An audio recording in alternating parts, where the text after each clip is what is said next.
Alors, eh bien, je vais commencer justement par le color checker. Voilà, j'ai changé d'avis. Je le fais comme ça. J'ai pas été long, hein. Non, justement, ça m'a surpris. Je me suis réveillé. Voilà, donc cet engin qui existe dans différents formats, dédiés à certaines utilisations aussi. Bon, le principe de la calibration, enfin de la caractérisation en fait, c'est toujours plus ou moins le même. On a besoin d'avoir un élément référencé dont on connaît les caractéristiques colorimétriques, donc, qui ont des valeurs lab.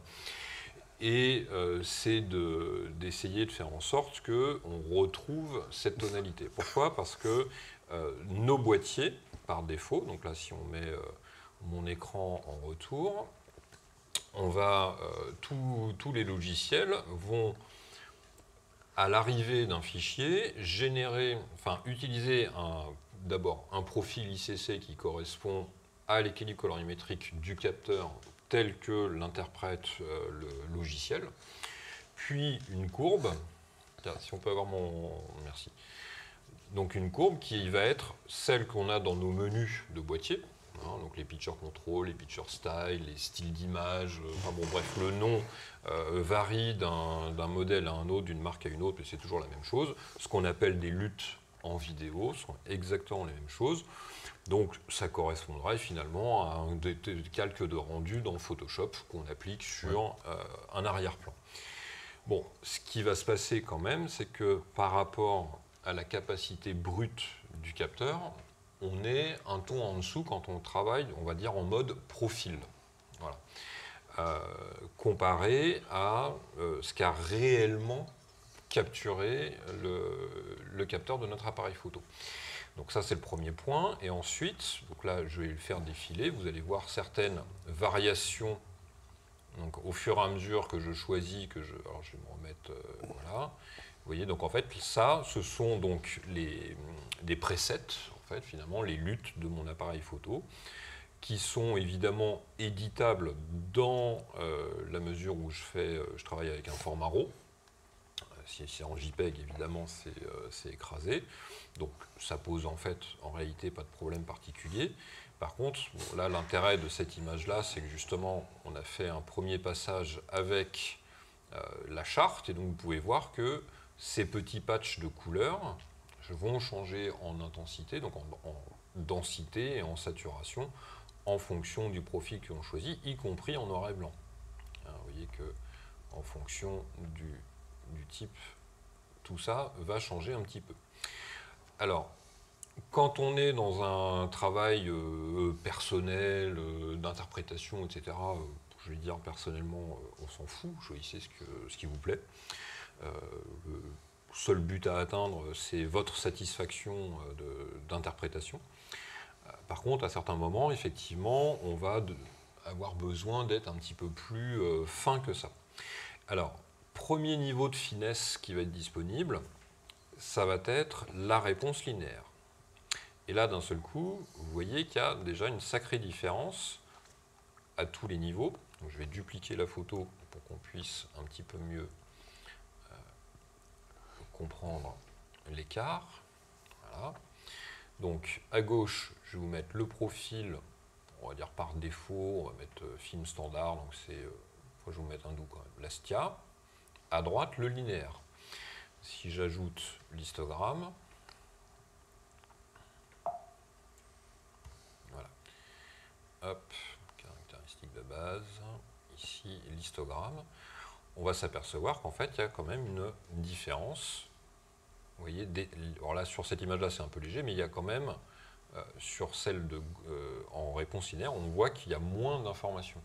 Donc en fait ce qui se passe, c'est que quand vous êtes en mode profilé, donc pas en réponse linéaire, dans l'usage quotidien, on s'aperçoit qu'en fait le boîtier a tendance à sous-exposer un petit peu et à exploiter ce fichier un petit peu sous-exposé. Ce qui fait que ça nous laisse de la marge de manœuvre pour récupérer, notamment dans les hautes lumières.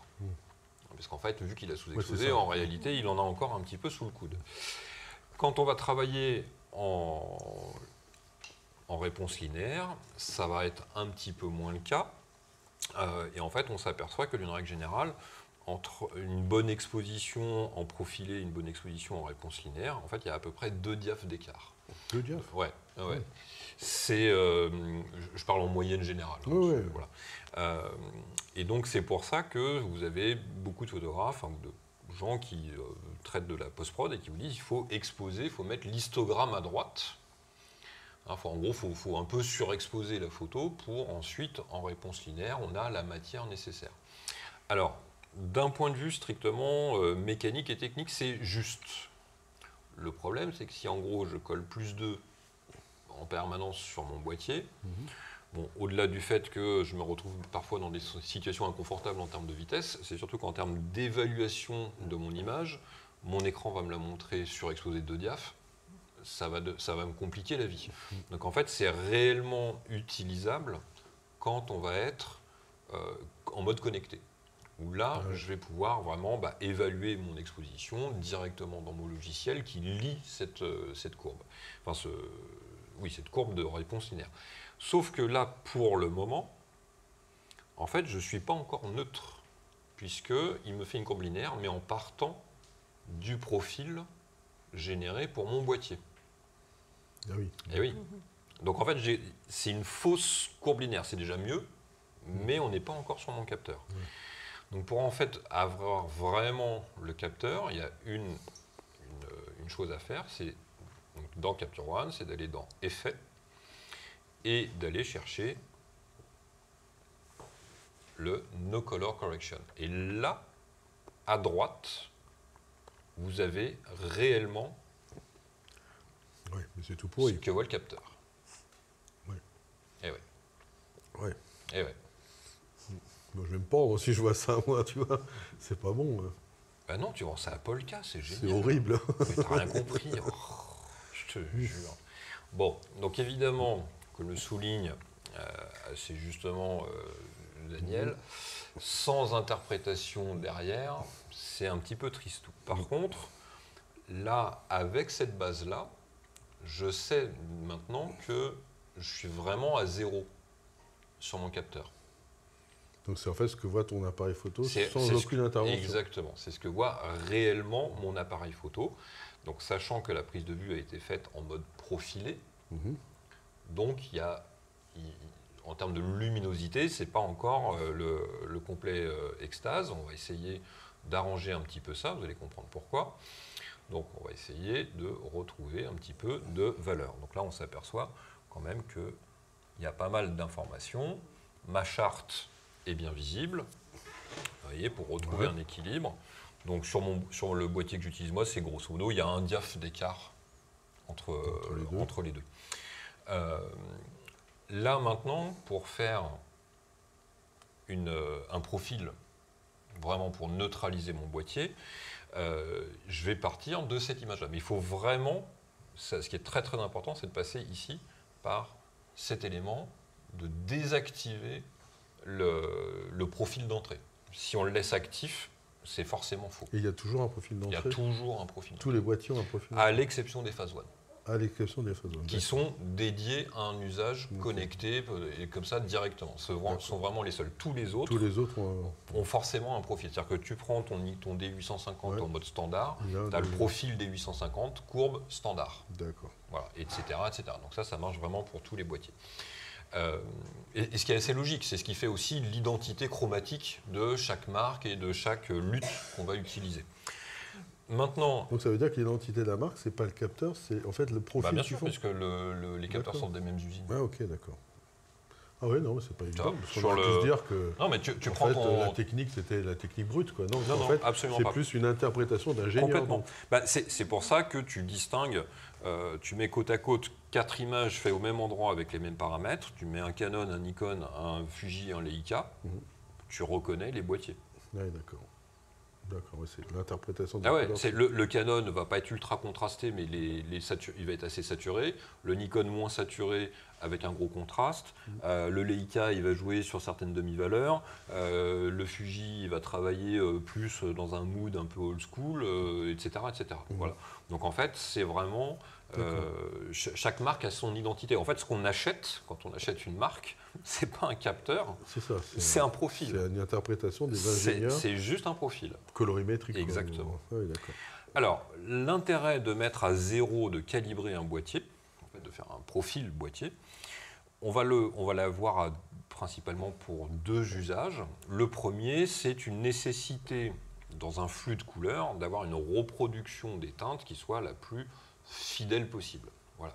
Donc vous travaillez dans le luxe, vous travaillez dans de la repro d'œuvres d'art ou des choses comme ça.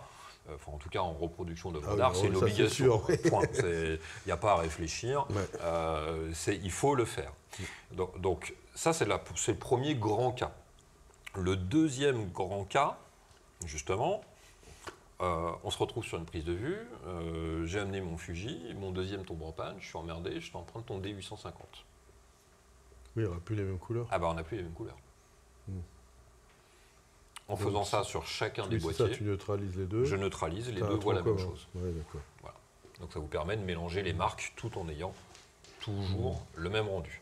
Donc une fois que j'ai fait cette opération, je répète, profil ICC sans effet à l'entrée, réponse linéaire, je corrige éventuellement, enfin si je n'avais pas shooté en mode connecté plus réponse linéaire, je corrige mon expo, là je suis bon. On va se faire un petit recadrage, histoire de dire.